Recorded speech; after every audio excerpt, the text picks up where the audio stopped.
Today with Dr. Kaye. I'm Dr. Kaye Wise Whitehead, here again to talk to you about some of the stories that matter. As we begin the show and we kick off Black History Month, I want to say that I appreciate the conversations that we have on this show.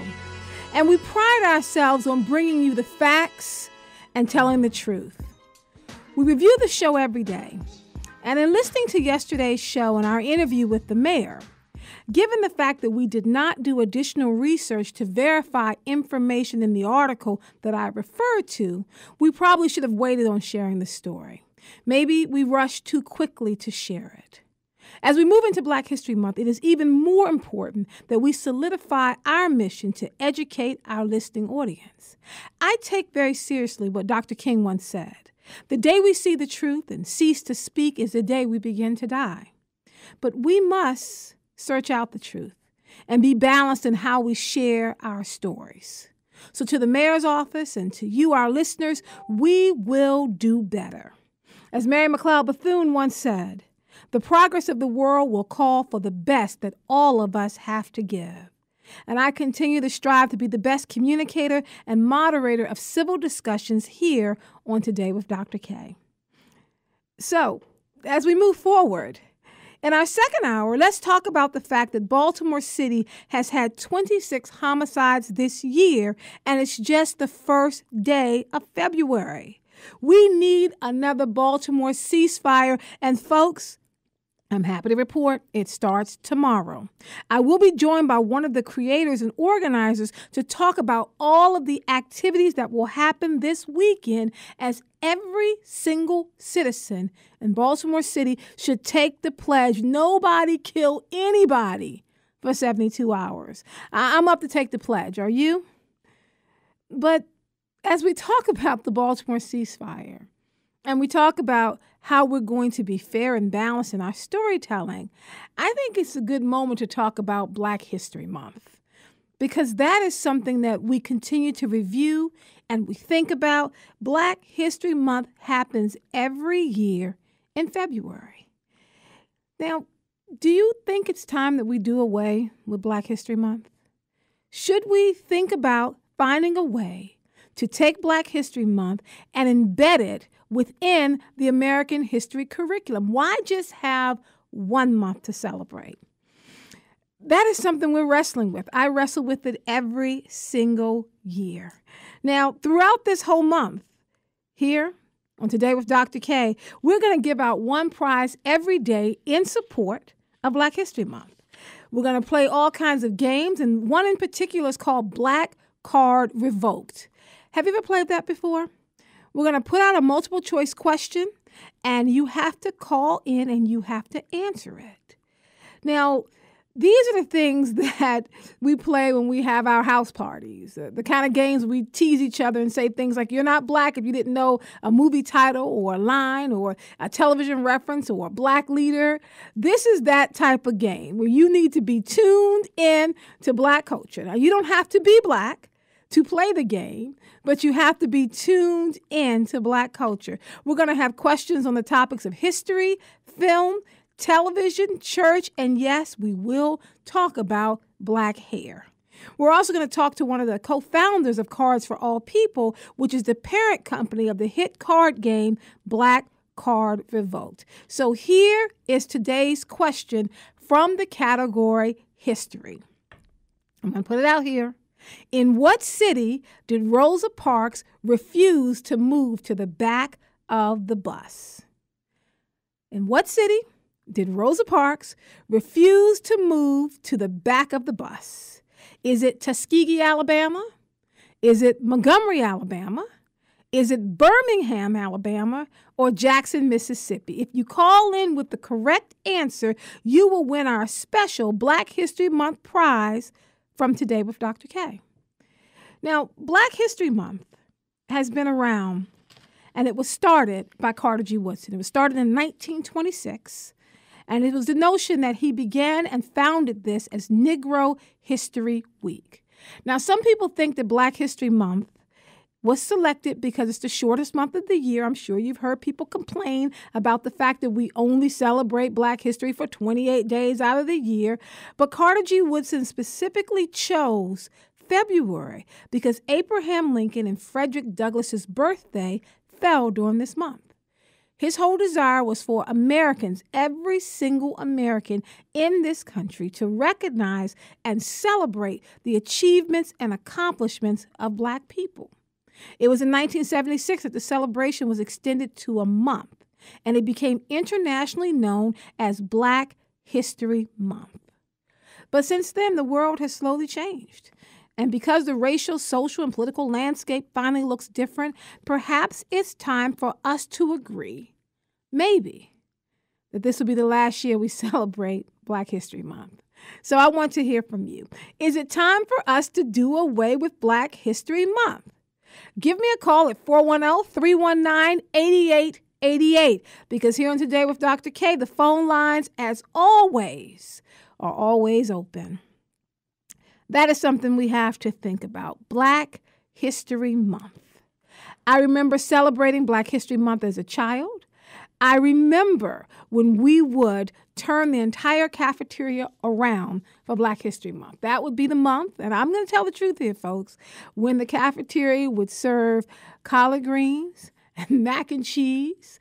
We would have all kinds of biscuits. It was amazing, and it was only 1 month out of the school year, and it was February. It was also a time when they would collapse the teaching of our history. And that was always my conflict with Black History Month. It's this notion that for the first week, we would talk about slavery, and they would try to collapse American slavery, which started roughly circa 1657 and ended up in 1865 with the 13th Amendment, into 1 week. Week 2 and week 3, we would talk about the Civil Rights Movement. The first week was about the whole Civil Rights Movement. The second week was about Dr. King. And the third week, we would then talk about the vision of the city. We were in D.C., so we talked about Marion Barry, the vision of the city, and what we as Black people needed to do to turn Washington, D.C., which at that time was known as the murder capital of the world, to turn it around. I would get angry every single Black History Month because I felt like we were coming out of the regular curriculum and we were talking about something that was separate to our country. Black history is American history. Is it time for us to do away with it? Give me a call at 410-319-8888. I have Jamila on the line. Jamila, welcome to the show. Thank you. So how are you doing? I'm doing great. And I've been told, Jamila, that you are a new caller. I am. And I always ring the bell and I say, welcome to the family, Jamila. Thank you. Thank you. Thank you. Thank you. Yes. So you are calling to play Black Card Revoked? Yes, I am. All right. So let me ask you the question again. In what city did Rosa Parks refuse to move to the back of the bus? Tuskegee. Montgomery. Oh, well, there you go. Go ahead and put it out there, Jamila. Montgomery, Alabama. Montgomery, Alabama. Do you know that some people get that confused with Tuskegee, Alabama? You know what? I'm shocked by that. But I do want to say something really quick. When I was a little girl, my dad bought us this game called Identity. I don't know if anybody remembers that from Identity? Like the 90s. I remember Yes. Identity. Yes, and it had so much great trivia, and that's how I was able to learn so much about Black history. Oh, I like that. Now, have you ever played Black Card Revoked with your friends or family? No, I haven't. Well, then let me ask you the other question of the day, because you've won the game. So congratulations for winning Black Card Revoked. You are not going to get your Black Card revoked today, Jamila. You can keep that. Do you think we should do away with Black History Month? Jamila's gone? Okay, so we will go on to Monica. Monica, welcome to the show. Hi, Dr. Kaye. How are you? I'm fine. I'm told that you're a new caller. Yes, I am. All right, then welcome to the family. Thank you. Well, let me ask you, Monica, should we do away with Black History Month? No, I don't think so. Tell me why. Well, our kids don't know a lot about African American history, number one. And mostly, if we learn anything about it, we're learning it in like elective courses like African American history.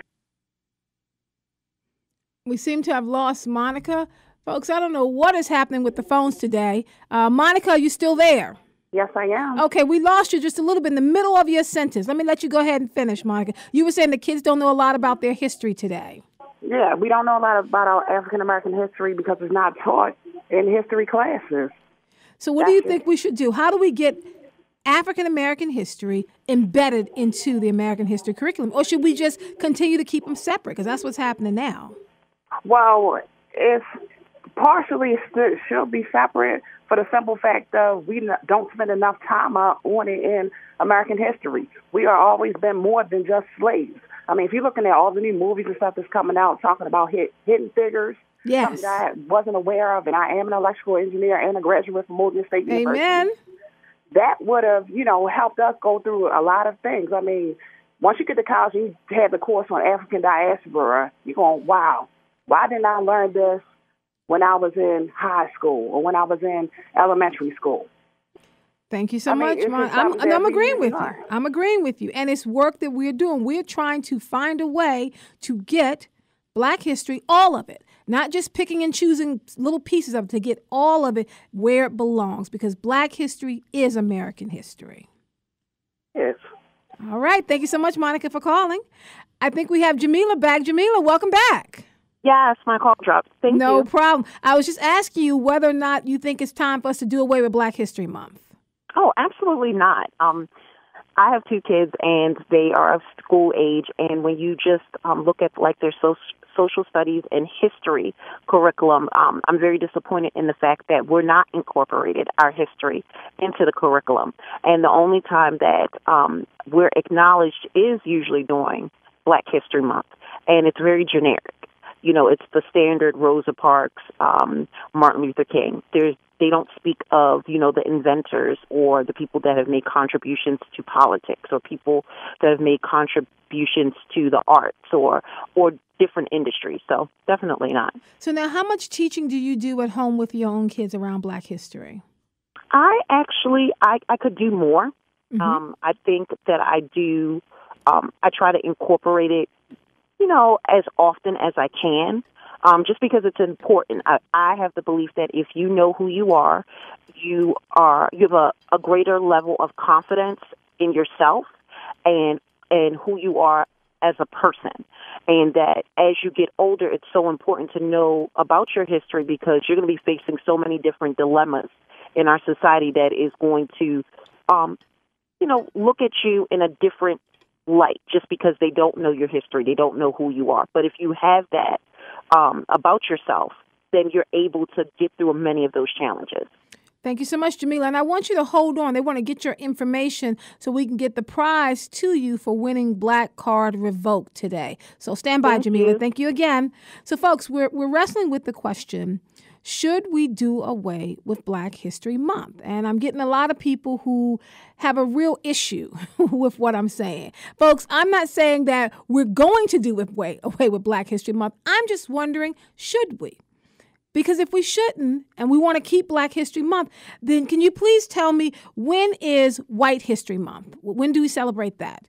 Because if we're celebrating Black History Month, and we also have Hispanic Heritage Month, then when is White History Month? And I remember asking a teacher when I was in elementary school, trying to figure out, when are we going to celebrate White History Month? And my teacher, an African-American woman, said something at that moment that I would never, ever forget. She said, we celebrate White History Month from March 1st to the end. So White History Month is the history that we teach. It is what we're focusing on. So should we do away with Black History Month and make Black history a part of American history? Because it is. We have Rhonda on the line. Rhonda, welcome to the show.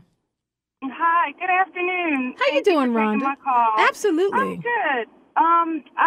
I am of the opinion that we don't need to do away with Black History Month. Maybe we need to call it Black Heritage Month or African American Heritage Month. But I think that we need to get away from what one of your other callers made a point about the same old narratives every February.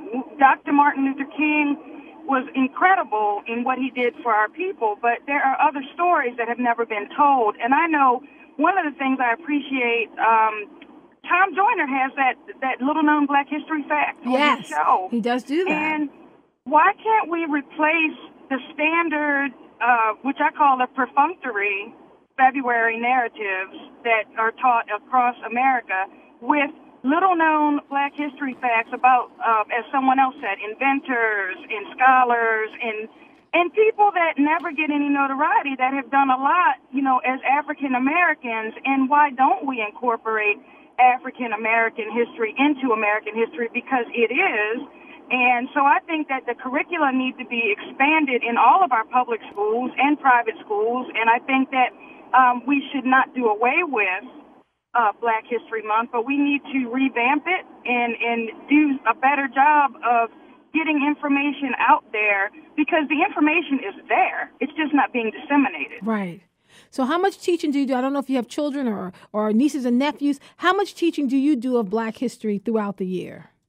I have sons who are twins. They are 14, and I do, I won't say I do anything formal with them, but I do, I guess, what you would call teachable moments. Okay. A lot of things in the media, a lot of things going on currently, I teach them. And I also teach them about our history, because it's interesting that my children do not have the concept of racism that you and I grew up with. They don't have, and they are in a school that's predominantly white, and they do not have the issues that I had growing up in a predominantly white school. So it's hard sometimes for me to even talk to them about the mindset of a child raised in a racist society, because they don't see it and they're not experiencing it at this point. Now, I don't know. They're about to start high school this year, so things could change. But for now, they haven't been bullied about their race. Children are very, very accepting of everybody nowadays. So It's different. But they know their history, and they are learning about, of course, Martin Luther King and Rosa Parks. Yep. The big six. Yeah, exactly. But one of them came home with an English project last year about, he had to memorize a Maya Angelou poem. And that's pretty good. I was astonished. And that doesn't typically happen. It usually focuses on the big six, the Dr. King, the Rosa Parks, the Frederick Douglass. And depending upon where you are, you may get Thurgood Marshall. We have the Sojourner Truth is always taught. No, of course, it's Obama. George Washington Carver with those peanuts. Always. The peanuts are always taught. Thank you so much, Rhonda, for checking in. Folks, we are talking about Black History Month. Today is the first day of Black History Month. We started off by playing our Black Card Revoke. We were talking about Rosa Parks, Montgomery, Alabama, which led to the Montgomery bus boycott. I do want to add, folks, that as we go through and we play Black Card Revoke, we're going to add in just a little history with that. I will not lecture to you, but a little history is important, because if we all know the name Rosa Parks, we should also know the name Claudette Colvin. Claudette Colvin was a teenager, and she actually is the first one that they were going to build this Montgomery bus boycott around. She refused to give up her seat March 2nd, 1955, 9 months prior to Rosa Parks. They were going to rally around Claudette Colvin, and they made a decision not to, because they thought that as a teenage girl, they had heard a rumor that she had been impregnated by a married man, although it was not true. So they chose not to rally around her. And then they asked Rosa Parks, who had been training for this moment. It wasn't that Rosa Parks was just tired. She had gone to the Highlander Freedom School. She had been trained. She was the NAACP secretary in that area. They said, we need you to make this decision and a step forward. So let's make sure that as we're teaching the history and we're learning the history, that we're standing tall on the truth and the unknown folks who are behind these stories. We have Theodore on the line. Theodore, welcome to the show. Dr. Kaye, this is your Hebrew Israelite hello. Brother. Happy Black History Month. Dr. Kaye, I wish I was on your show, because I want to educate our people. And one of these days, you're going to have to invite me on the show, Dr. Kaye. Absolutely, Dr. Theodore. Kaye, civilization started in Mesopotamia. Okay, I know. Let's talk about it. We are the one who starts civilization. Mm-hmm. Then the Greeks came to Egypt and Ethiopia to learn about our culture and to get educated. So now with that, go ahead and connect it for me. Come on. February is not Black History Month. Black History Month is all year round. I all agree. year long. I absolutely agree. It's not just one month out of the year. People is not educated to know who they are. They're just not. Because like I told you, Dr. Kaye, we are the original Hebrew Israelites in the Old Testament and the New Testament. When the transatlantic slave trade took place, they took the tribe of Judah out of West Africa. And all of us as black people who have descendants came off of the transatlantic slave. We are from the tribe of Judah. And you can be proud of that, Dr. Kaye. I am very proud of that. Now, let me ask you, Theodore. So I'm going to put you down as a yes, we should get rid of Black History Month, or no, we shouldn't. We need to get rid of it. Okay, so get rid of it. Yes. And then make sure the teaching is done through the regular curriculum, because we do want young people of all races and ethnicities and religions to learn about the importance of the contributions of black people to this country. Right, Theodore? Yeah, yes, Dr. Kaye. Dr. Kaye, look, Dr. Kaye, my heart hurts because many of us don't know who we are. No, we don't. The people in England, I've been to England 5 times. I have brothers and sisters over there. And the white folks in England know who we are. We are from the tribe of Judah. In England, the white folks know who we are. And we don't know here in this country. Thank you, Theodore. Now, I'm going to stop you there, Theodore. You know, I am always in support of these conversations. Folks, we want to talk about the things that matter. And today, we're wrestling with this notion of Black History Month. I just want to note in the President's proclamation, he called it African American History Month. Did he rename it? Let's talk about that when we come back, and let me hear from you. 410-319-8888. This is Today with Dr. Kaye. I'm Dr. Kaye Wise Whitehead. Stay with us.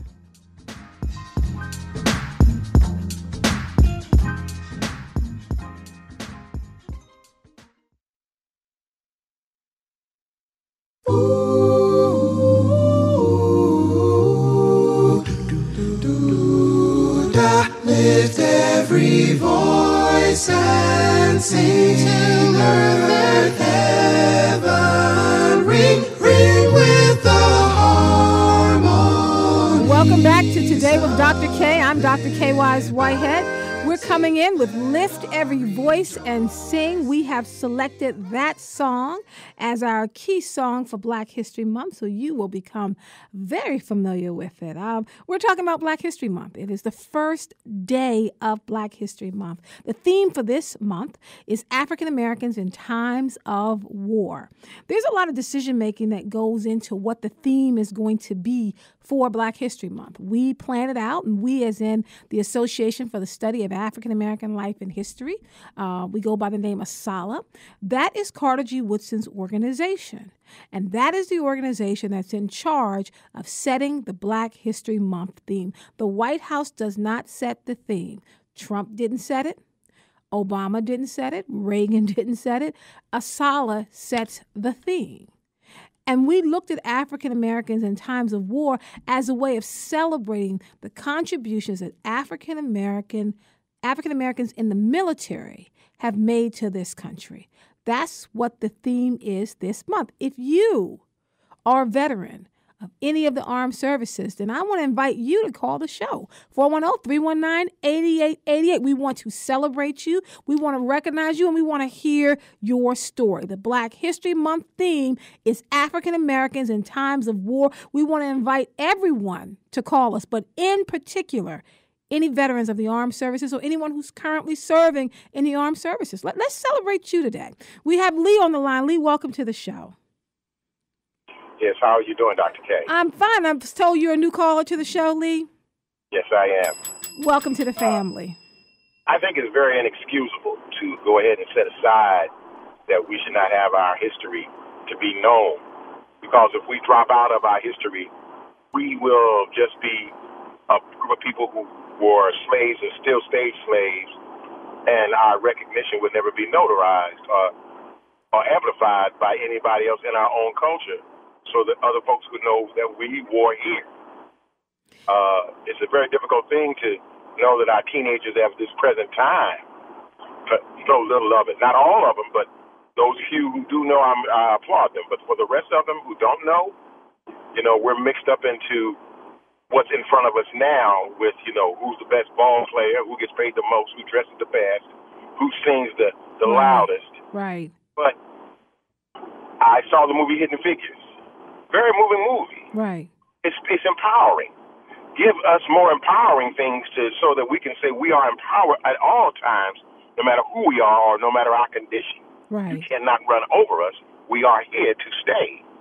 But do not let us go to the point where we don't need to have it, because I believe that in the schools, it should be a dynamic that they have to take Black history on top of everything. Don't worry about getting into a college course. Make them take it. To graduate, you got to know some Black history. Going up to the current people who have done stuff to the past.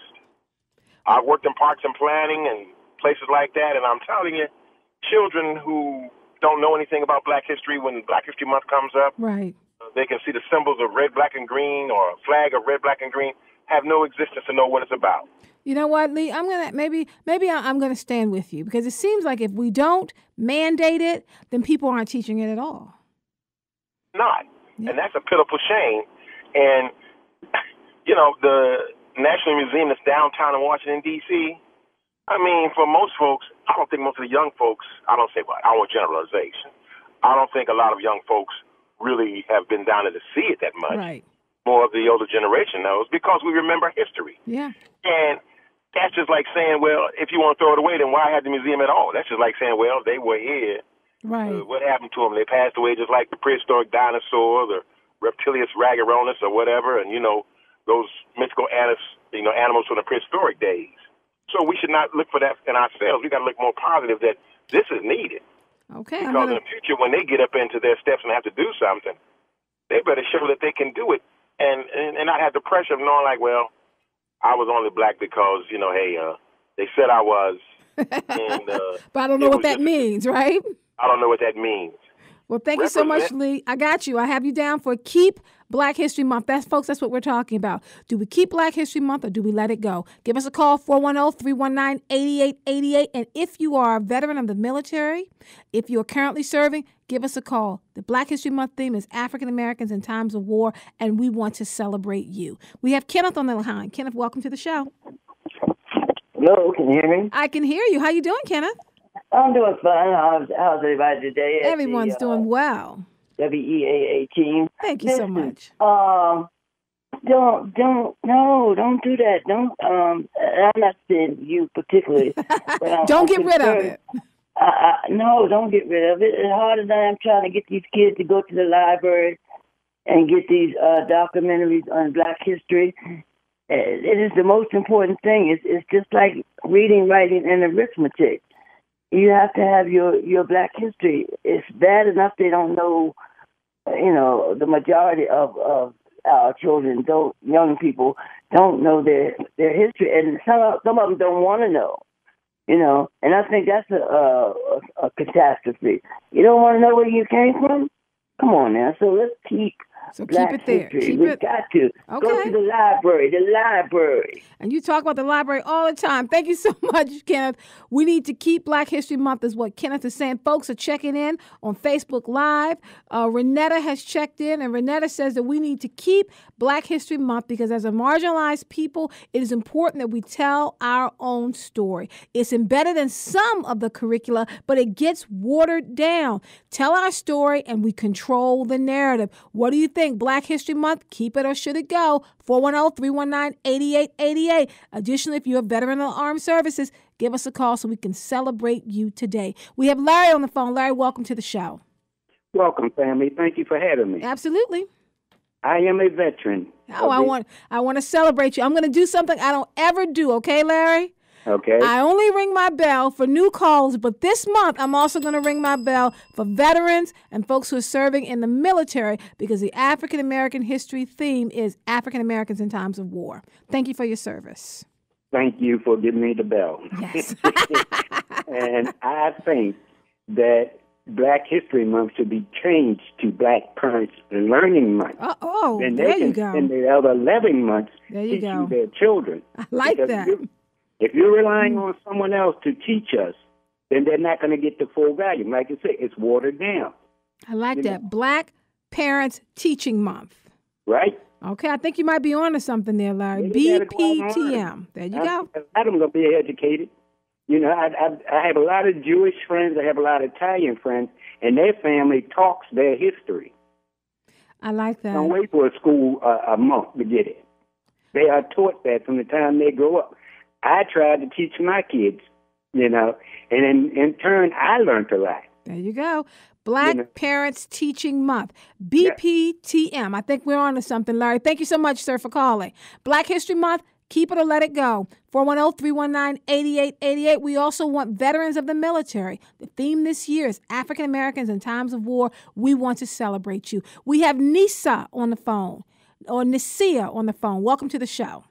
Hi, how are you doing? How are you? How do you pronounce your name? I'm so sorry for mispronouncing it. That's okay. It's Nisi. Nisi, how you doing? I'm doing great. And you're a new caller, too. Yes, I'm a new caller. Welcome to the family. I'm also a veteran, retired Air Force. And so you get 2 bells a day, Nisi. I got 2 bells. Great. So what do you think? Wonderful. Black History Month, keep it or let it go? Because I'm a product of the civil rights, born in 1963, I say we should keep it. And I think we should also add to it and talk about, the Harlem Renaissance and everything else in it. So I think it should always be a time that we set aside to recognize our history and embrace it and be prideful in who we are so we can continue to hold our heads up. And I think we should do a reverse of the month, though. And what I mean in that is that we are going to live without the things that Black people invented. Oh, wow. That would be deep. That would be deep. What about people who have blood plasma operations? Oh, my. Exactly. And I would be curious to see how you can't use this or you can't do that because it wasn't invented, because Black people weren't given, because you don't want to give them credit for it. So we're not going to actually use it for this month. We're not going to be able to comb our hair. We're not going to be able to iron our clothes. We're not going to be able to do it. We're going to not be doing anything. I'm telling no peanut butter. We won't have cortisone. We won't have blood plasma, nothing. No, we're going to be out of luck. Thank you so much, Nisi, for calling, and thank you for your service. Folks, Black History Month, keep it or let it go. Veterans, we also want to hear from you. We have Henry on the line. Henry, welcome to the show.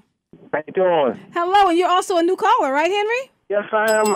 Welcome to the family. Yeah, thank you. Every now and then I get a chance to listen to your radio show, so thank you for listening. I'm make a little response. I'm gonna make it short and sweet. Yes, sir. First of all, this is not a veteran story. No, first of all, I hope you get a chance to bring that guy back. I think he was Martin Luther King's nephew. Yes, we need to get him back for this month. Because that was rather funny. I mean, the stuff he was saying, it looked like he was ready to get into his case, but the time was short. I was like, oh. It was interesting comments. The way he was saying was really kind of, I was like, wow, he's saying all this crazy stuff. It was crazy. Thank you for listening to it too, Henry.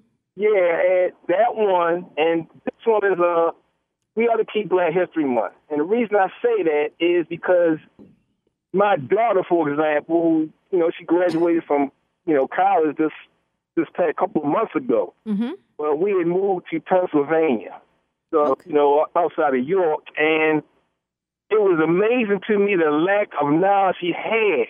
And I kind of regretted that I never informed her of a lot of Black history stuff. Okay. And I said, you know this? And she said, no, I never heard that. And you'll be surprised the lack of history kids find out in school. Right. And I would strongly urge parents to try to inform their kids, because a lot of times you don't get it, especially when you're in a predominantly white school. Yeah, you're not getting the history. You're not getting the information. You're learning history. You're just not learning all of the history, right? Exactly. All right. Thank you so much for checking it. Oh, go ahead. You have one more point? One more comment. Yes, absolutely. This is not a veteran story, but it's a story that was told to me. I'll tell you. My son, he enlisted in the Marines, and it was right after 9/11. Ooh. And my wife was upset, I was upset, and I was like, good girl, are you crazy? Why are you doing that? Well, fortunately, he never got hurt enough when we went over there, but this is the story. When he was graduating from Paris Island, my cousin who lived in South Carolina was with me about an hour drive from Paris Island, so we stopped by his house. And the fascinating story about was that he had got drafted into the Marines. My other cousin at the same time had got drafted into the Army. They took the airborne. Right. And he sat there and told the story that when they were graduating out of Paris Island, in formation, This is information when you get ready to right. graduate. They had a race riot right up on the parade ground. Really? A race riot? Wow. I was in shock. Wow. It blew my mind. So that's my story. You don't never hear stuff like that. No, so you don't. Said, yeah, we was fighting the white guys. They started some stuff. A race riot at the graduation.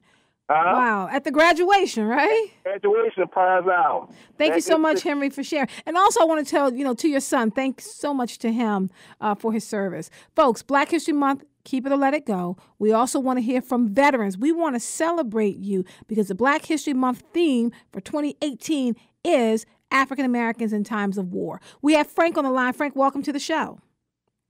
Thank you. And Frank, they tell me that you're a new caller?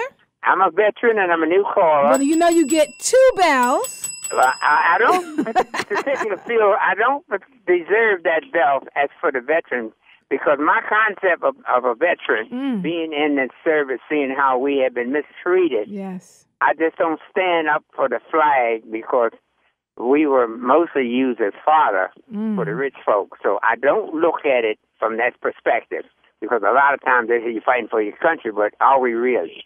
But getting to the Black history, we should continue it because of the founder perspective. The founder, I always respect the founder that gave us something to look forward. But as an 88-year-old man come this October, I have been preaching for the last 50 years, trying to get us to look at it differently. All history is Black history. And I think we put emphasis on how everybody came from Black people and how they came into what we are today. And I think the whole world would be better satisfied. And that seems to me be missing. We got history, which is American history. We don't have world history. Right. So I think it should be more really insightful when people, because my great-granddaughter, she's 10 years old, she go to private school, she's real bright. So I'm gradually giving her everything she needs so when she gets to the point, because she's going to need it. Right. But she needs to know that we were here first. Everyone came from us.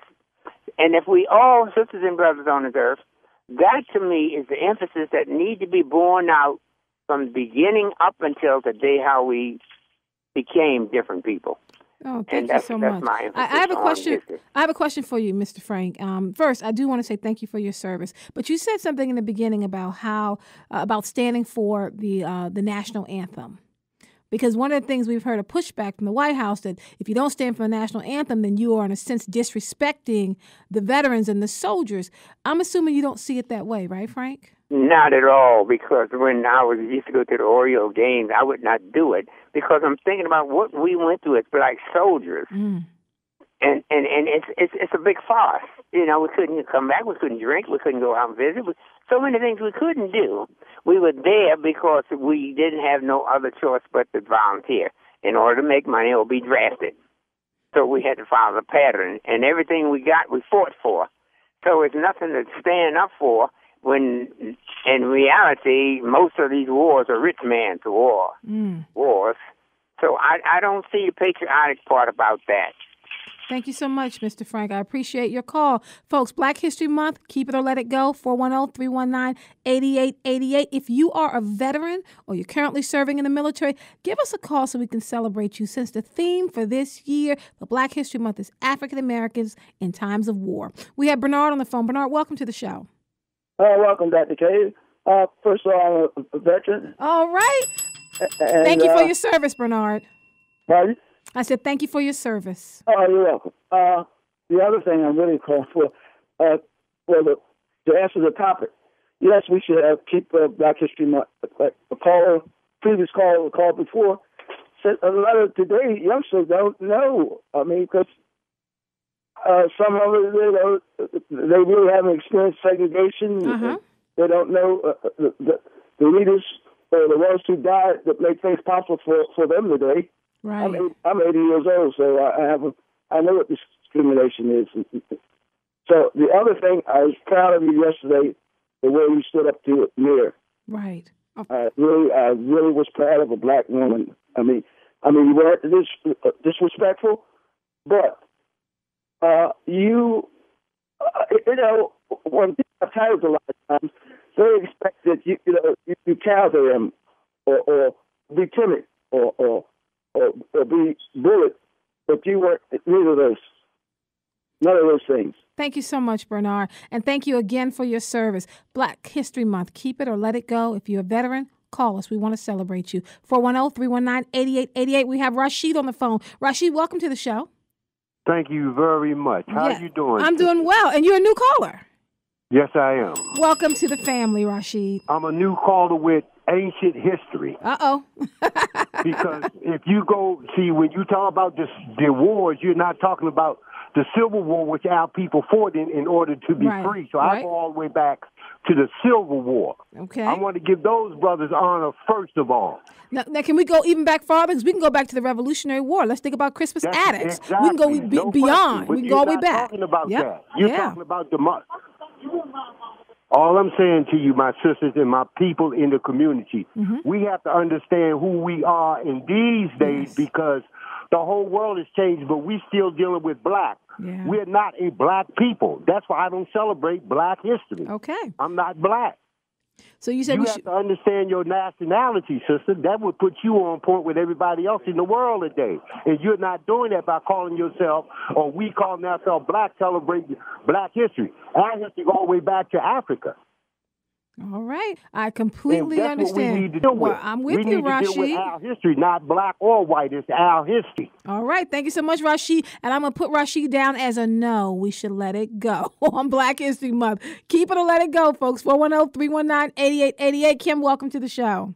Yes. Hello. Hello. Yes. Actually, I was in the Navy, and I had a brother also was in the Navy, and we were on the same ship. So that was pretty cool. Thank you for your service. I got to this month, I'm ringing the bell, not just for new callers, but also for the veterans. We celebrate you and we thank you for your service. Yeah.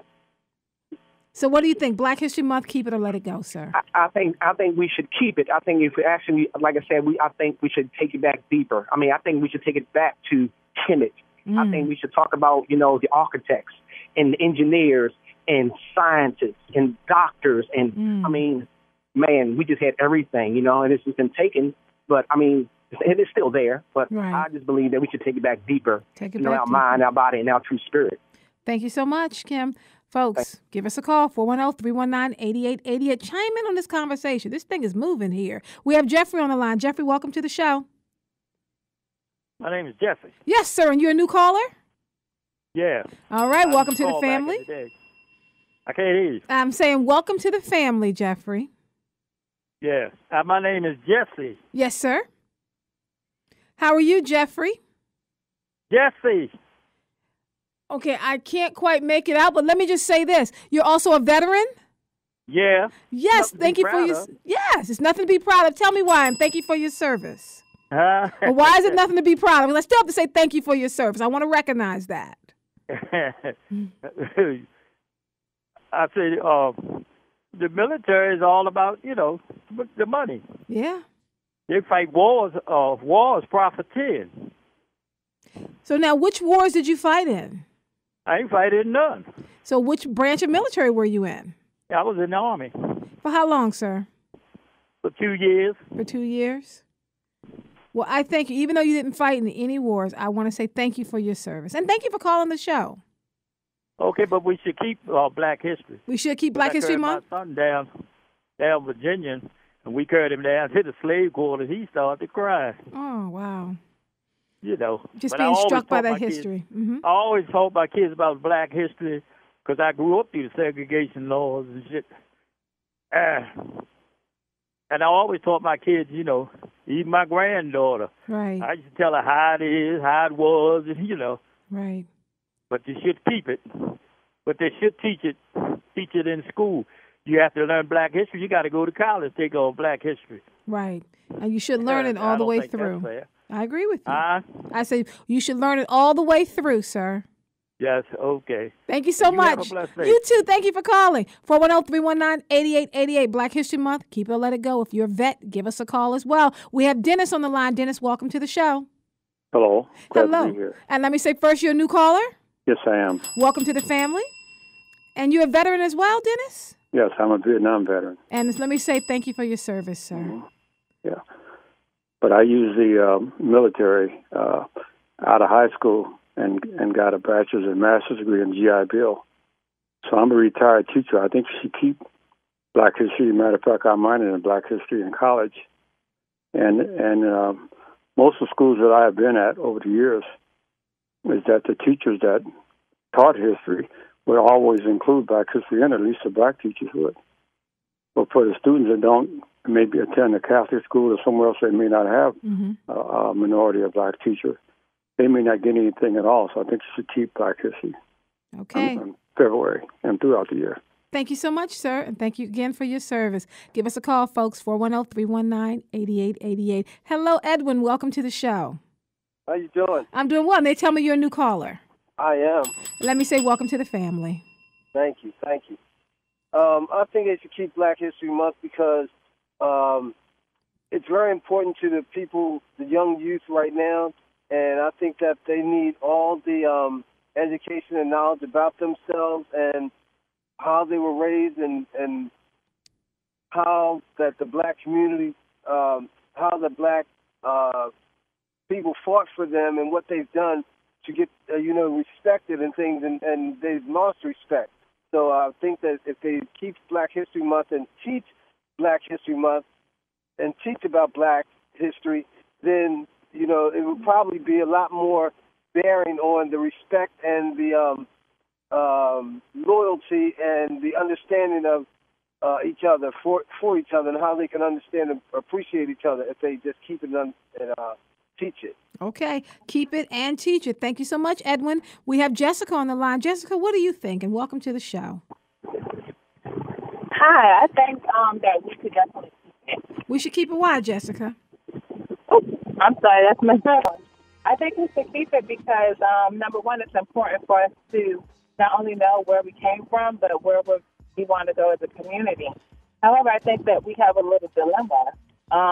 In high school, or just in school in general, I feel like growing up, we were only given that month of February to really learn about Black History Month. And then, in some class that you take, you'll cover, some. And so then when we grow up and we have kids, at least for my generation, it's hard to try to teach that to your kids because you've only learned, about Martin Luther King, the same ones that you always hear about, but you don't really get to go in depth with our history. And so I think that's where we have a little issue. So I think we should keep it, but I think it should just be a little bit more structured or, go in detail. Okay, thank you so much, Jessica. A little bit more structured. We should keep it. Clarence, our vet, and Tamarat, hold tight. We're going to take a quick break. When we come back, we're going to wrap up our conversation around Black History Month. Keep it or let it go. This is Today with Dr. Kaye. I'm Dr. Kaye Wise Whitehead. Stay tuned for an update from MTA. Good afternoon from the MTA out there right now. On Metro Subway Link, you'll find about an 8 to 10 minute delay, so allow extra time in your travels there. Light Rail Link running about 15 minutes late southbound to BWI. Allow time there too. If your ride is on the MARC train system, a good start for the afternoon stretch on the Camden, Penn, and Brunswick lines. No major delays or problems reported there. On the buses, no major delays at the moment, but you will encounter a few diversions, mainly due to construction. The 78 bus among them. It's diverted westbound at Caton and Monastery for water main break repair, the 94 northbound at Utah and Madison for construction, and the Purple Line westbound and the Green Line southbound diverted at Baltimore and Carrollton. Construction there. For the MTA Transit team, I'm Mark Jones on 88.9 FM, WEAA, the voice of the community.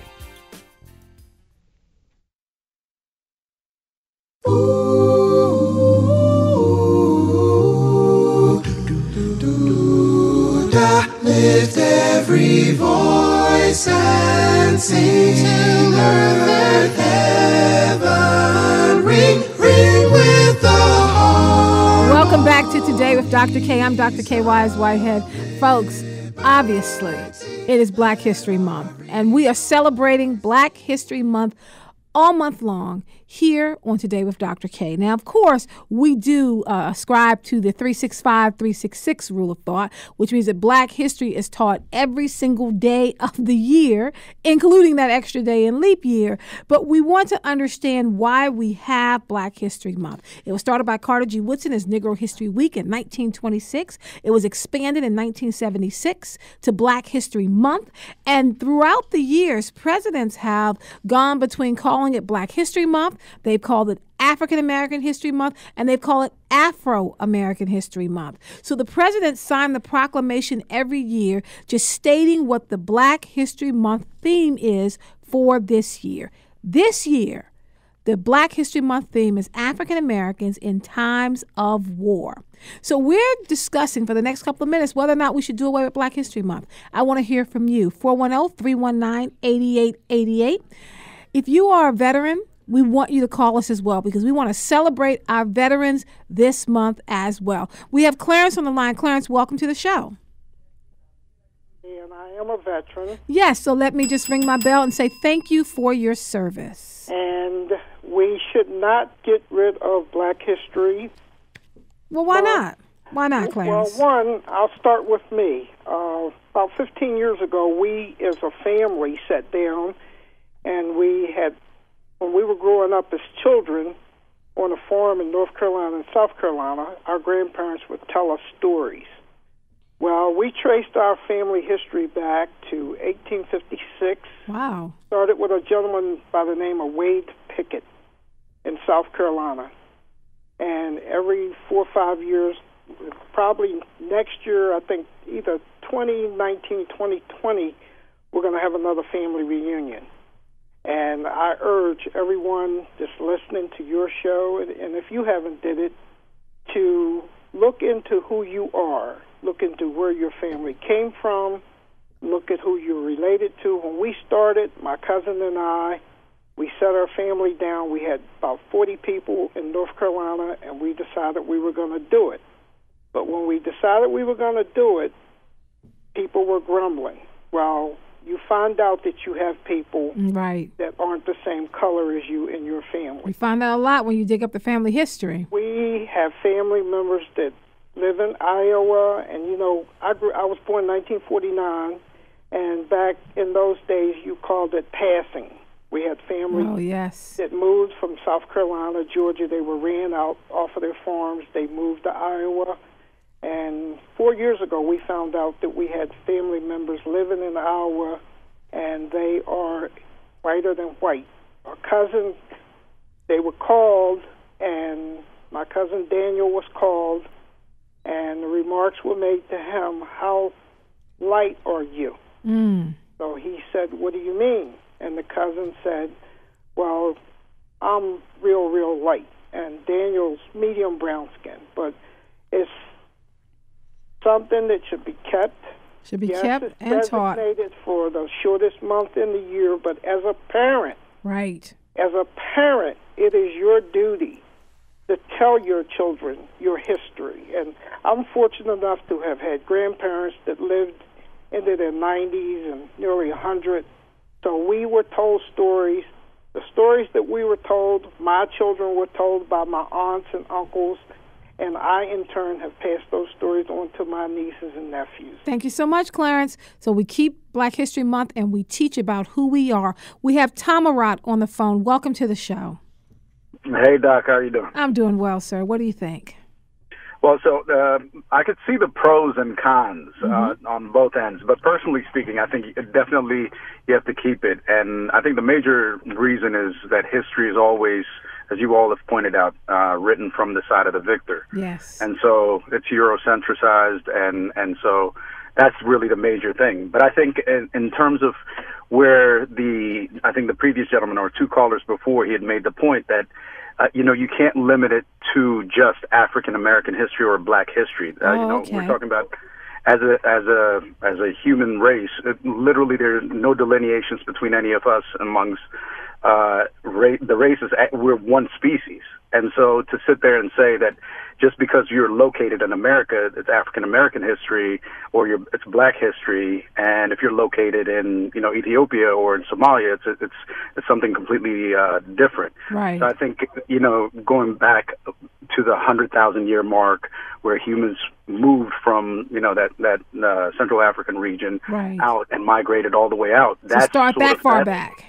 Exactly. Okay. These sort of snippets are where the issue can come into play. But if you point out, hey, we're all one species, and everybody came from this central region, and we migrated out, and just because our shade is different doesn't necessarily mean that we're different people.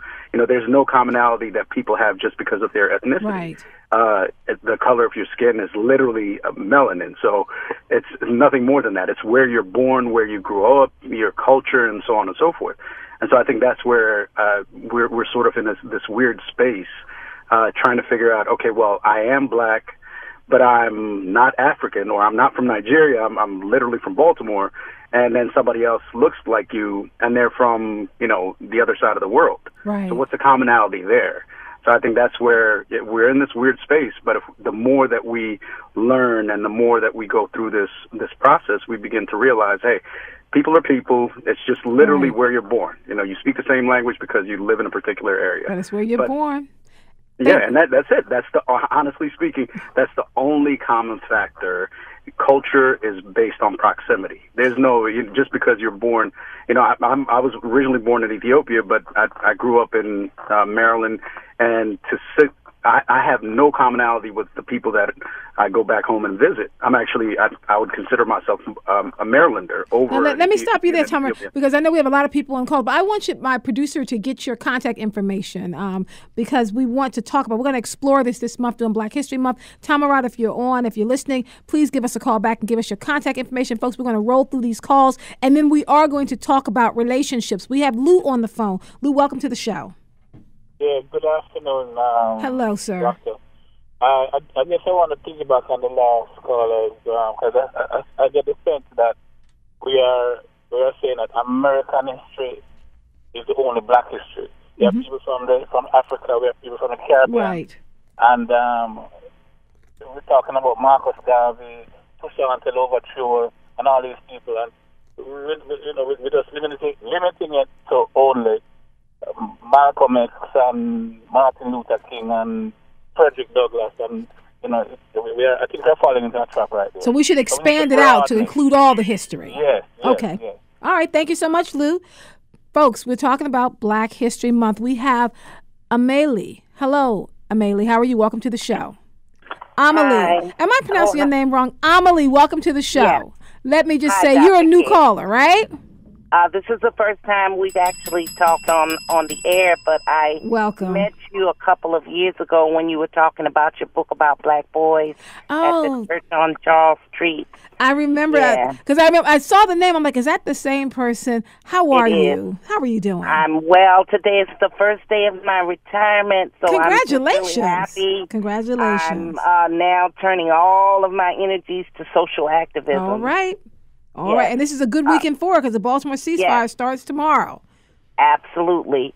I wanted to make the comment about Black history and why we need African American History Week. Yes, ma'am. Now, a lot of people don't know that a great man by the name of Carter G. Woodson. Yes, ma'am.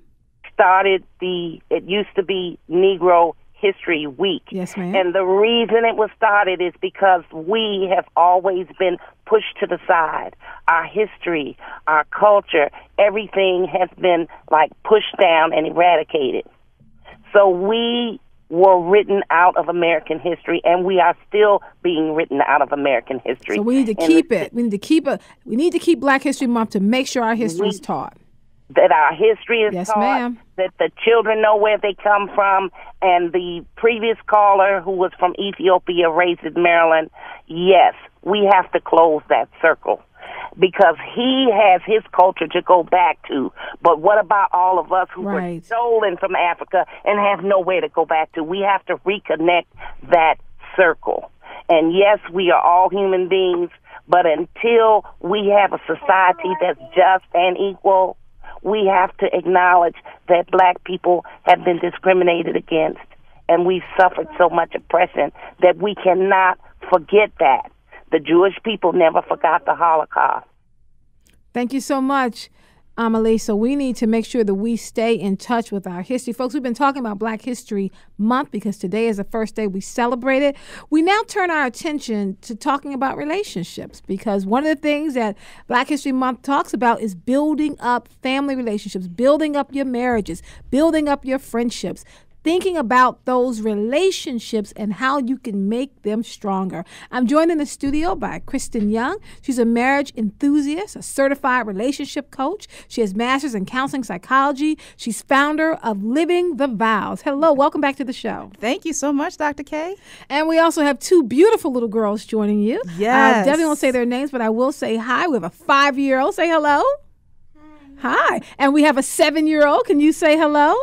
She's waving hello, folks. So we're talking about the family. So, Kristen, help me to understand why it seems that we're in this era now where everybody, men, who I'm talking about specifically, are being lifted up for apologizing for their infidelity. I'm talking about the Jay-Z apology tour that he seems to be on. To be honest, I'm not sure why he's being lifted up. I definitely would not use that term, but I know there's a lot of people who are just genuinely Jay-Z fans. And, you know, unfortunately, there's some things that people are just going to ride with people on simply because they are fans. I think in general, a lot of people, because men in general have such a bad stigma of being unlawful in their relationships, and they have that history. I think it's a space where the fact that men are stepping forward, and specifically in Jay-Z's case, he's stepping forward to say, yes, I was wrong, and we were able to stick it out. I think that is what people are more focused on, because we see so often they call it quits on their relationship. But we have a quick clip from Jay-Z where he's kind of sitting down. He sat down with the New York Times' Dean Baquat and talked about race, politics, cheating. But let's take a quick listen to this clip, Sure. Kristen, and then we can talk about it. Yes. We were using our art almost like a therapy session, and we started making music together. Right. You know, most people walk away and like divorce rate is like 50% or something, because most people can't see themselves. The hardest thing is seeing pain on someone's face that you caused and then have to deal with yourself. Yeah. So you don't, most people don't want to do that. Yeah. You don't want to look inside yourself. And so you walk away. So we're talking, folks, about relationships as a whole, but about some particular kind of celebrity relationships and the ways in which it seems as if people like Jay-Z, for example, like Kevin Hart is another example, are being supported, are being encouraged, are being lifted up in a sense because they have been involved in infidelity, but they're apologizing. They're looking to get it right. So Kristen, in this situation, if you have done this with your spouse, with your partner, how do you rebuild that bridge of trust? Yikes, that's a long road, and that's truly one of those situations where it is case by case, because one, it depends on what all the specifics are. You know, how long was the cheating going on, and that type of thing, who it was with. All those kind of factors make a difference in how you heal through that process. But of course, the number one thing is just being completely honest. If you've been caught cheating, or whether you came forward and admitted to it, the best thing you can do at that moment is just be completely honest. You have to be completely honest about everything that happened, and you can no longer be afraid to talk about it. It's going to be uncomfortable, but you have to be able to talk about everything, all the nitty-gritty, ugly details, because your partner has to understand that in order to move forward. You can't have any gray area. You can't leave any question unanswered in that healing process. You have to start with the brutal, honest, and truth at that point.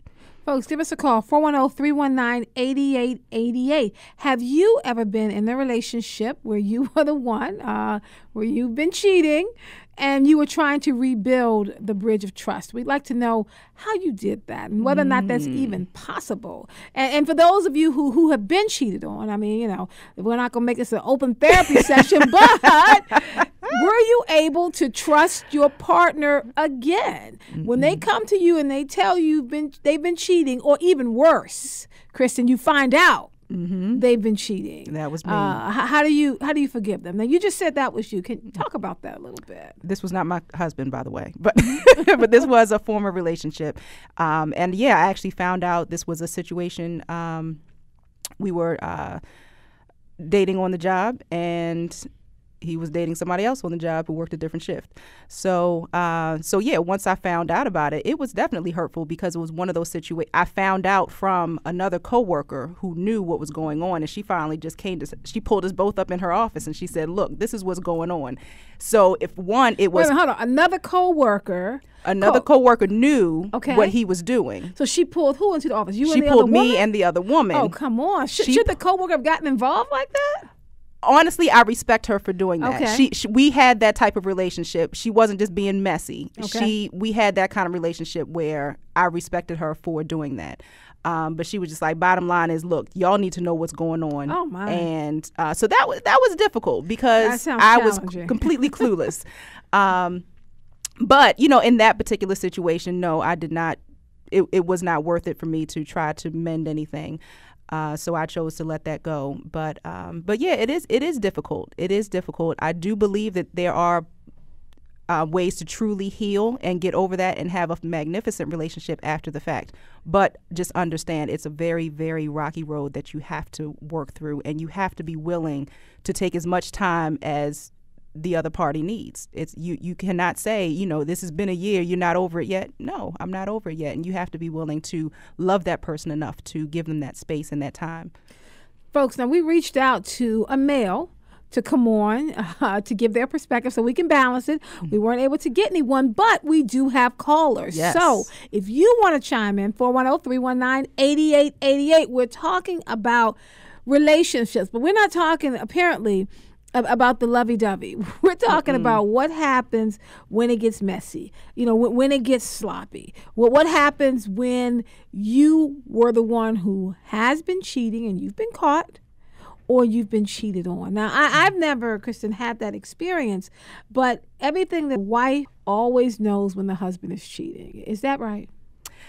I actually read statistics. They say 85% of the time, if you're being cheated on, if you had that gut feeling, you were right about it. So, and that was a general. So that wasn't men or women. It was just saying in general, if you feel you're being cheated on.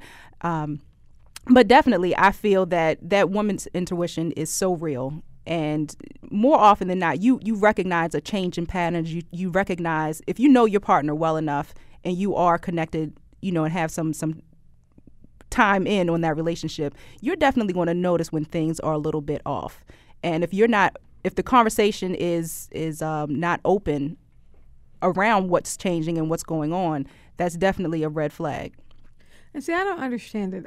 Cheating is not something I'm familiar with at all, but Kevin Hart seems to be very familiar with it. Why don't we take a quick listen to Kevin Hart explaining his infidelity on Instagram. Okay.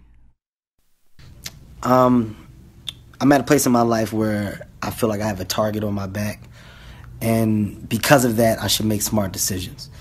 And recently, I didn't.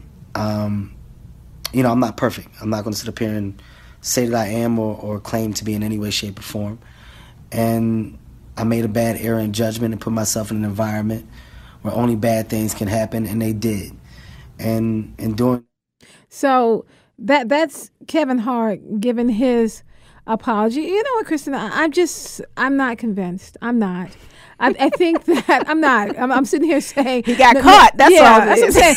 None of this makes sense to me. I am not someone who in any way lifts up, appreciates men who cheat, women who cheat, and then come forward and you apologize, and then we are applauding you. We seem to only do this kind of stupidity when it comes to celebrities. Oh, so we're going to lift up Kevin Hart. You cheated on your wife. Like that is what the real deal is. Jay-Z, you cheated on your wife, and you've taken it public. You've made music out of it. You've made money off of it. But at the root of this, what you're dealing with is you've broken someone's trust. And I think we should talk about whether or not that is something we should be applauding. Should we be lifting up Kevin Hart and Jay-Z for this? I don't believe so at all. I believe exactly what you said. It's a situation where they are celebrities. They have fans, and the same way every celebrity in this world has fans, there's some people that are just going to ride with them no matter what, just ride regardless with them of how many illegal things they may do, how many whatever choices they make, negative or positive. There are people who are just going to ride with them and forgive them simply because of their celebrity. It's unfortunate, especially when you see in that kind of situation when you see women who are applauding them and trying to make excuses for them, right, and being so forgiving, when you know good and well if this was you in your local relationship, you wouldn't be that forgiving. So I just find it interesting, and honestly, my personal opinion, Jay-Z, it was a business opportunity. It was an opportunity to make some money. And that's exactly what he did. Now, I do want to add that one of my board op, my other producer riding with me, Dr. Dre, said, do not forget that Beyonce did the same thing, and she's the one that made it public first. And that is that idea that when they're making money as a couple. I want to get a couple of calls in here. We have Betty on the line. Betty, welcome to the show. Welcome. Thank you so much for taking my call. Yes, ma'am. I usually listen to you on my way home, and by the time I get home, it's off the air. But I wanted to comment on the segment that you had about Black History Month. Yes, ma'am. I attend a Catholic parish, and we had a priest who was white, who was very, very, quote-unquote, Afrocentric. And the one thing that he instilled, or he wanted done every Black History Month, was to have something in our bulletin about someone in Black history. Oh, I like that. And I started working there part-time, not working, but volunteering. And I went online, and I got so caught up in finding that other than Dr. Martin Luther King, Booker T. Washington, those people, back in our history, there's so many African Americans who are doing so many great things today. For example, I found out that, I can't remember his name, but there was an African American engineer who was insightful and started working on cell phones. Mm-hmm. So we will definitely get that name. We will definitely get that name so we can share it. And every week I have something in the bulletin. And the young people in the church got to the point where they couldn't wait for Sunday. I want to see who Miss Betty has in the bulletin this week. I like that idea, Miss Betty. Thank you so much for checking in. Folks, we're going to take a quick break. When we come back, we're going to talk for a few minutes more with Kristen about relationships. Kathy, hold on. We're going to get to you. And then we're going to talk about the Baltimore ceasefire. It starts this weekend. Y'all make this pledge not to kill anybody for 72 hours. That doesn't sound hard. This is Today with Dr. Kaye. I'm Dr. Kaye Wise Whitehead. Keep it here.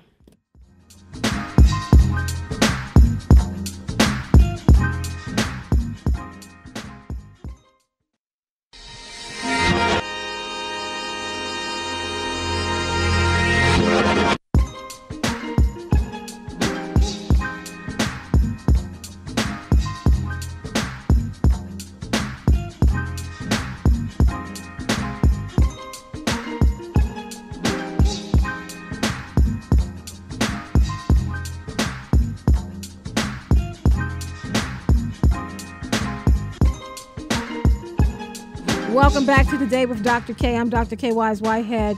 We are celebrating that today is the first day of Black History Month.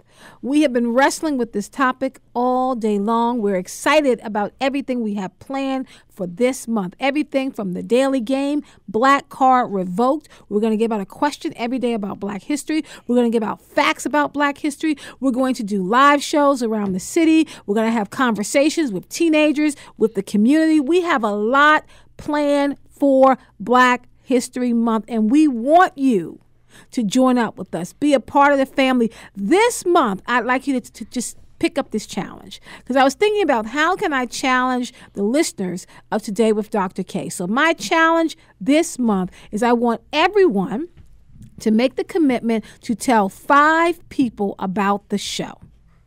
That is your job. 5 people. Say, I'm listening to this show. I love this show. Today with Dr. Kaye. WEAA 88.9 FM, the voice, absolutely the voice of the community. Invite 5 friends to listen in. We're wrapping up our conversation with Kristen Young. We're talking about relationships. Folks are checking in on Facebook Live. Jonas is telling me that he is a committed person. He's never cheated before. But Kristen, who's here, who's a marriage enthusiast, here with her 2 beautiful daughters, said that 85% of the time, if someone's cheating on you, you actually know that they are. Mm-hmm. So what do you do? What's the first step to confront someone who's cheating on you?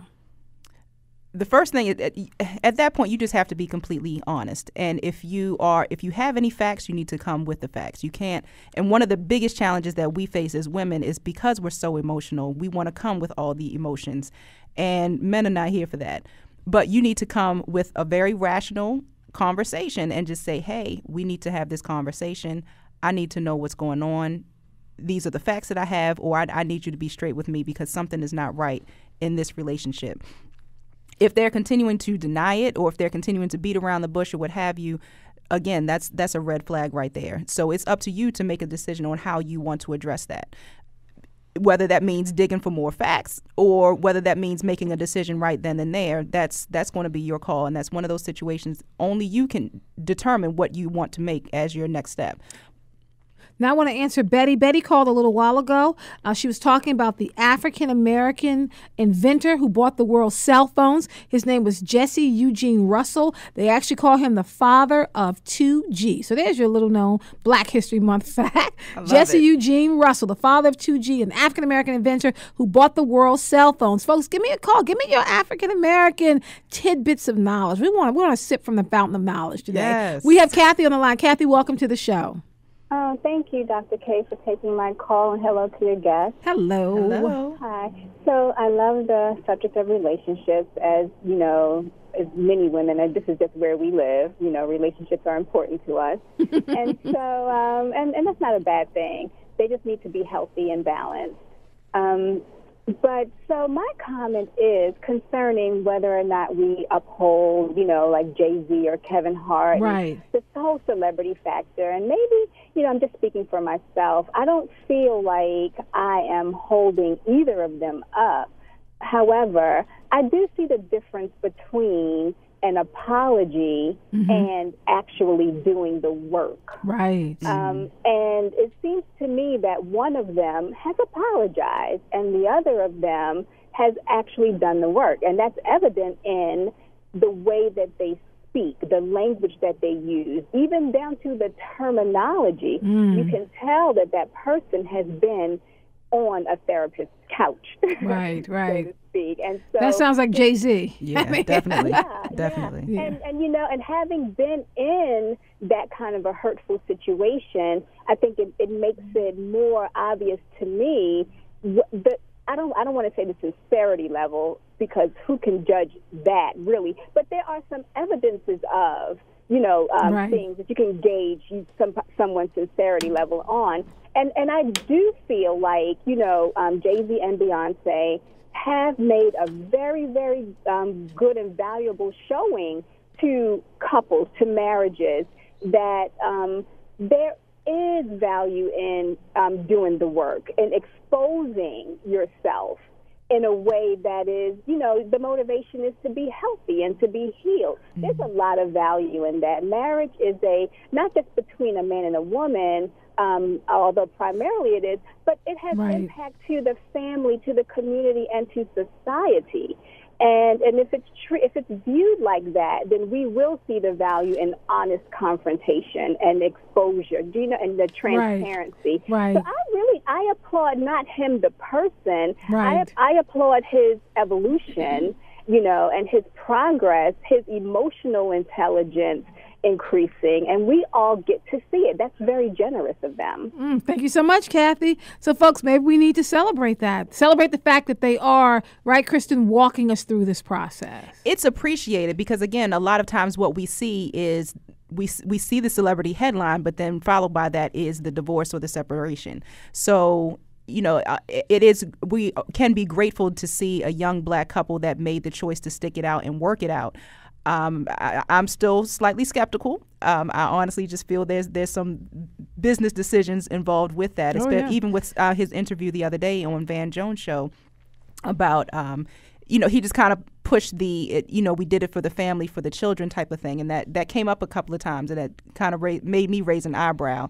But in general, I do think it's good to see that they're going through life's issues and they're making it work, because we all go through them on some level, regardless of its finances, whether it's infidelity, whether it's, some other challenge. So to see them walk it out publicly and it is a good visual for all of us to see. All right, we have Jay on the line. Jay, welcome to the show. Hello, Jay. How are you? My name is Joe, not Jay. Hey, Joe. How you doing, sir? I'm messing up on names today, but I'm going to get this one right. What's up, Joe? What's up is the Bible says to err is human. And it also says God forgives everybody 70 times 7. So who are you to judge these people because they got money and they do what they want to do? There's no big thing about what stars do, because they can do it because basically they really don't care. But the problem that I have is just take it with a grain of salt and say, I hope I never have to get in a situation where I have to apologize to my wife or my girlfriend for being a dog. In any form of the word, you gotta stay in the middle. Especially, I'm 24 years from being 100, and I know what I'm talking about. See what I'm saying? I like what you're saying. In the middle. If you stay in the middle, you won't point the finger. Just say, "Oh, okay. Well, maybe he had some reasons, and maybe not good reasons, but maybe he had some reasons for doing it, or maybe she had some reasons for doing it." But applaud them when they come up and say, right. Although Kevin is a comedian and basically he's a joker, we should not prejudge him. When we don't know a thing about what happened, the kind of a person that he is when he's in a private arena. Because all we have is his public face, right, Joe? That's it. See, as the old timers say, you know what happens. It happens. I mean, we don't have any control over that, but we have control over the outcome, which means that we publicly put ourselves out there into the public. We must have some kind of sincerity in saying what we said. So people, and I'm not going to say all women, but there's some women out here. It's almost like they look for this. Well, thank you so much, Joe. I'm going to stop. You have a number of callers here. Folks, we are going to wrap up here. We're talking about relationships. We have Kristen Young, the Marriage Enthusiast, certified relationship coach, master's in counseling psychology, and founder of Living the Vows. Kristen, you have one more tip for people. What about the 15% of people who accuse their spouse and they're wrong? What do you do then? Then you need to step up and apologize. And quickly, because that creates a whole nother challenge if you are continuing to hold that grudge or not confess that you were wrong. All right, we'll leave it there. Folks, when we come back, we'll take just a quick break here. The ceasefire, the Baltimore ceasefire starts tomorrow. Can y'all make the pledge not to kill anybody for 72 hours? We're going to talk about that when we return. Sing a song full of the hope that the present has brought us, facing the rising sun of our new day begun. March on till victory is won.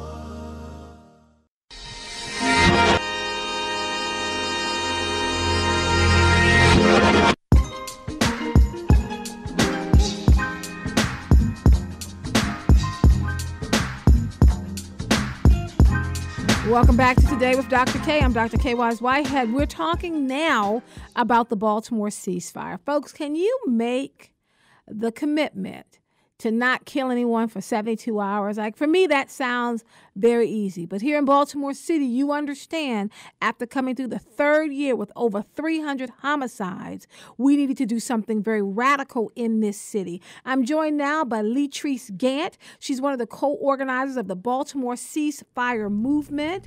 Why don't we begin by playing a clip from Erica Bridgeford, where she is talking about the Baltimore ceasefire. And Erica Bridgeford also won Marylander of the Year for last year on how people deal with pain. Let's take a quick listen to it. More have lost somebody to violence, you know, and we do live with that pain every single day. It's stuff that we will never fully recover from. Like you said, that's what it's like to live in a war zone. We have all had to bury people. And so from that place of pain, you either are going to let the pain swallow you up, or you are going to use that pain to try to keep other people from ever having to experience that pain themselves.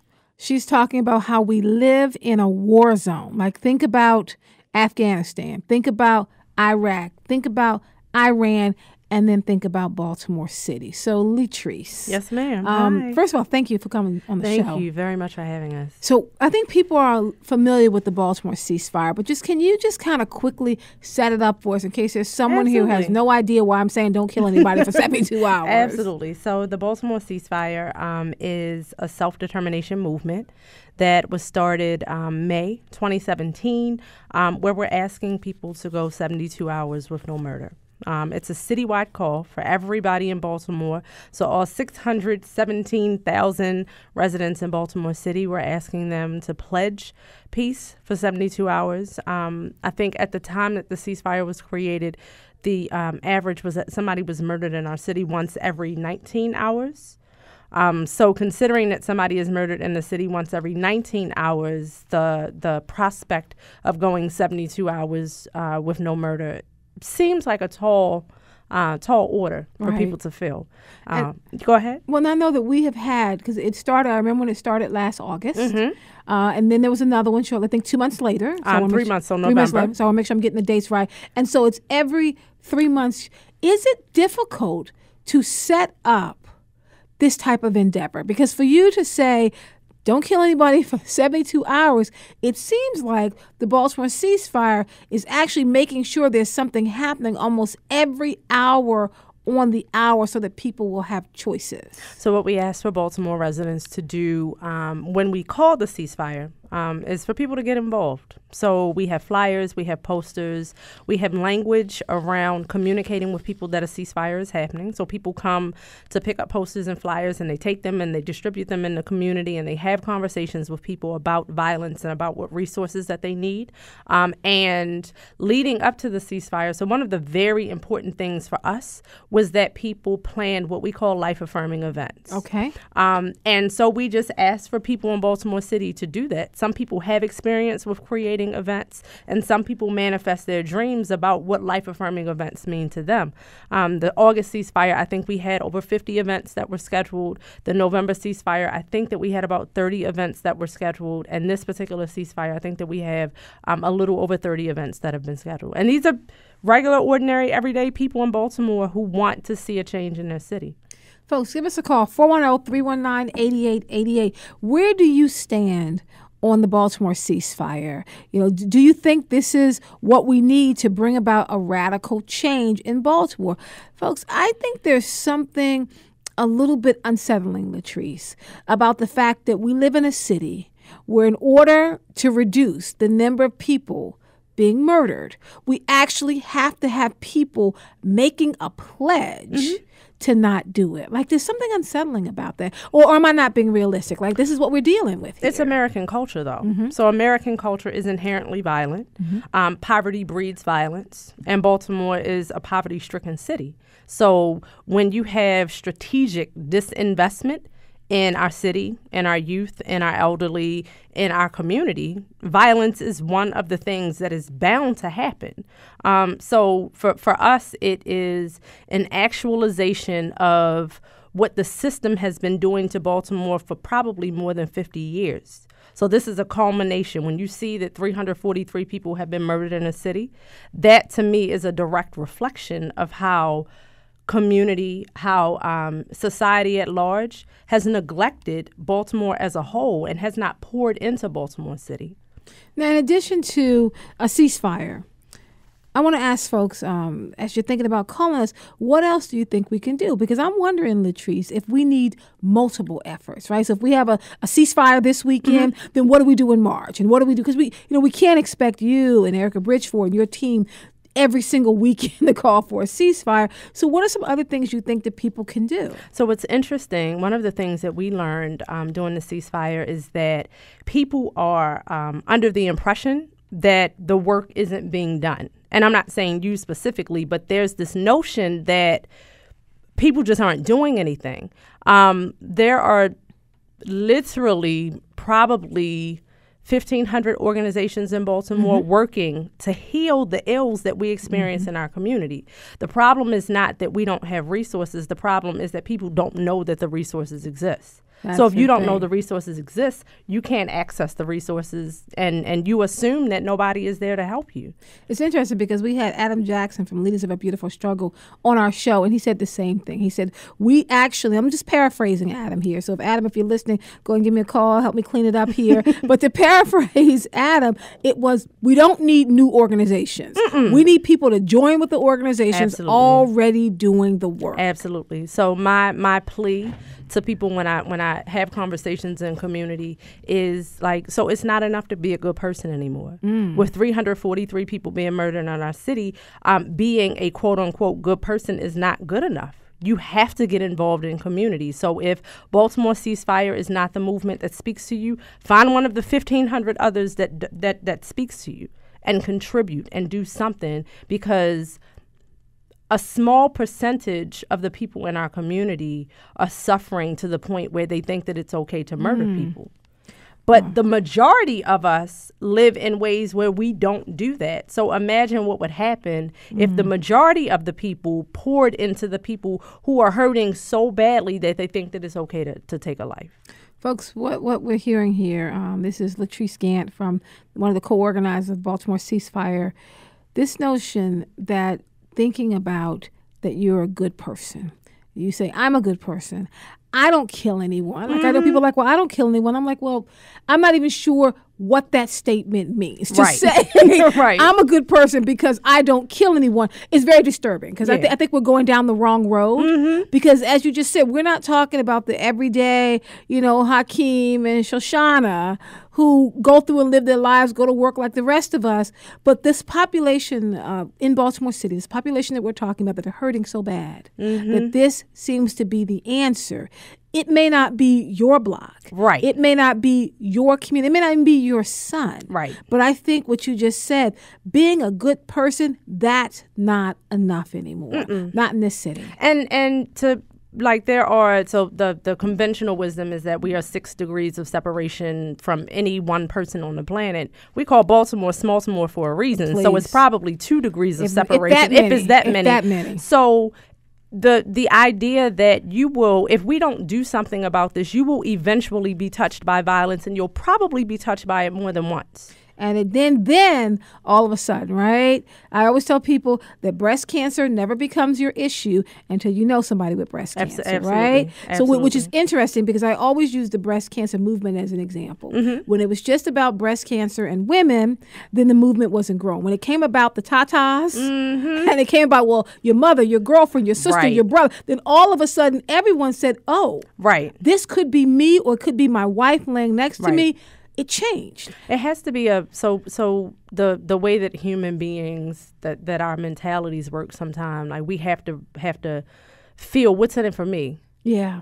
How am I impacted? How is it touching me? Because it's really easy to be disassociated with and detached from, because there's so much happening all the time on everywhere you look.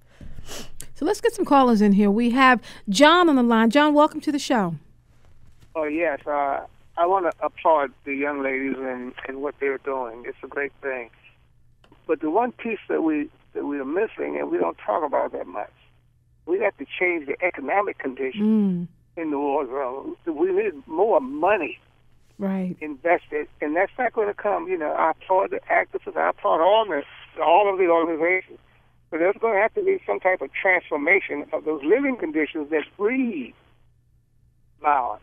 Okay. But people are working on that. So No, I know you are, but well, not us specifically. So, for example, Fight Blight Baltimore is a movement that Right, I works understand that specifically too. for that. But I'm talking about You know what, John? We can't really make out the last thing you were saying, but thank you so much for chiming in. Latrice, thank you so much. Latrice, I want to have you respond because you were saying that there are organizations that are working. I just want to say, John, because we couldn't hear you, I want to invite you to call back on another phone. I do want you to finish your statement, and we want to give you that space. Go ahead, Latrice. So the idea that, when we think about government is top down. So you think about the mayor, the governor, the police, all of those organizations are top down, and they work for us. So the community should be deciding the people who we put in office, who make decisions that are in our best interest, and if the people don't make decisions in our best interest, how to get them out of the office. But there are more of us than there are of them. And so when you have government agencies and everything working from the top down, community is responsible for working from the ground up. And then we meet in the middle to ensure that everybody has what they need. And that's how we change it. So we also want to get Glord on the line. Glord, welcome to the show. Dr. Kaye. How you doing, sir? I'm doing pretty good. I just wanted to share to stop the violence. That's a good thing. Anything that any organization does throughout the city.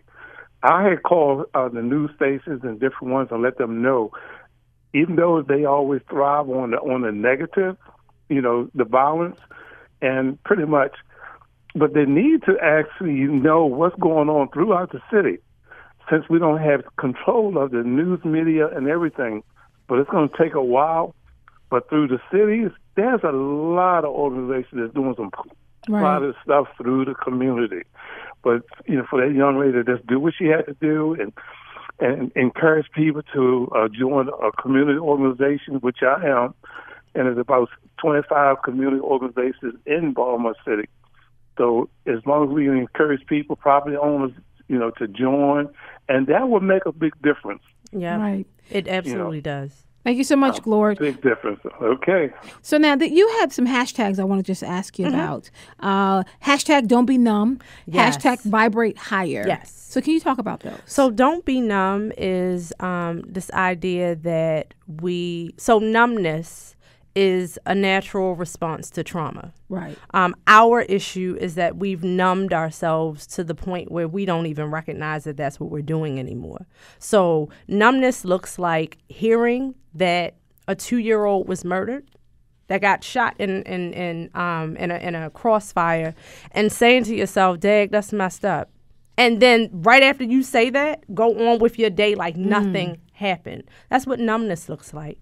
And so we're asking people to think very deeply and to feel what it's like to lose community members, because these people, like Baltimore, in our perspective, is one big family. So when we lose somebody, that's even if we don't know that person, we stop and pause and think about their life and about their experiences and about what it's like for Baltimore, because that person is not here anymore. Right.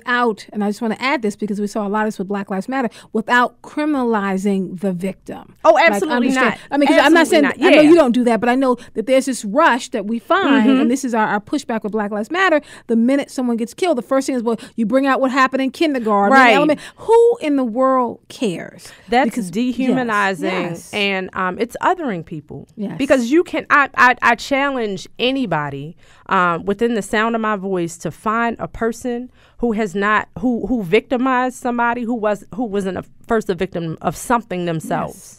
And you see that when you go into the prisons, and this month today with Dr. Kaye is going into Jessup to get the stories. Yes. What are the stories that we are missing? The ones that we're overlooking, the ones that we're being numb to. And I think, Latrice, that your group, which is why I just love the whole idea of setting up alternative programs, because if we want people to take the pledge to not kill anyone for 72 hours, we have to give them things to do. So if there is no public space, if there is nothing going on, you got to have something to do. So, Latrice, can you give us your website so people can kind of chime in? Absolutely. So the website is www.baltimoreceasefire.com. You can follow us on Facebook, our Facebook page. We just posted a list of all of the events that are scheduled this weekend, facebook.com/Baltimore Ceasefire, and our Instagram, instagram.com/Baltimore Ceasefire. But if you search the hashtag Baltimore Ceasefire, you'll find us all over. Folks, take the pledge starting tomorrow. Don't kill anyone for 72 hours. But if that's not you anyway, if you're not killing anybody anyway, then take the peace challenge and then come out and do something about it. Latrice, why don't we check in with you on Monday? Because I'd like to get a feedback from you about how the weekend went. Absolutely. So thank you for joining us, folks. Today with Dr. Kaye is a production of WEAA. The show is produced by Yoria Digizuwa. Our board operators are Andre Melton and Mikel Ramos. Stay tuned because up next is For the Culture with Faraji. Remember that here on Today with Dr. Kaye, your voice matters, your opinion matters. We tell the truth and stand tall on that. We're here for you. And we're listening because if it has your ear, then it has our attention. Right here on Public Radio, WEAA 88.9 FM, the voice of the community. Make an appointment. Meet me back here tomorrow at 3 p.m. and stay tuned for a final update from MTA. Afternoon from the MTA out there right now on Metro Subway Link. You'll find about an 8 to 10 minute delay, so perhaps allow a little extra time for getting there on Metro Subway Link. Light Rail Link still running about 15 minutes late southbound to BWI. And on the MARC train system, clear sailing on time service for the start out there on the Camden Penn and Brunswick lines of MARC. If your ride is on the buses, look for the 94 and 95 northbound to be diverted to Charles and Pratt. Actually, that's out of the way right now. We've got the yellow line with a diversion at Park and Whitelock. That's due to Department of Public Works activity. The 78 bus westbound at Caton and Monastery, the 94 northbound at Utah and Madison, and you'll find the purple line westbound and the green line southbound diverted at Baltimore and Carrollton for ongoing construction there. For the MTA Transit team, I'm Mark Jones on 88.9 FM, WEAA, the voice of the community.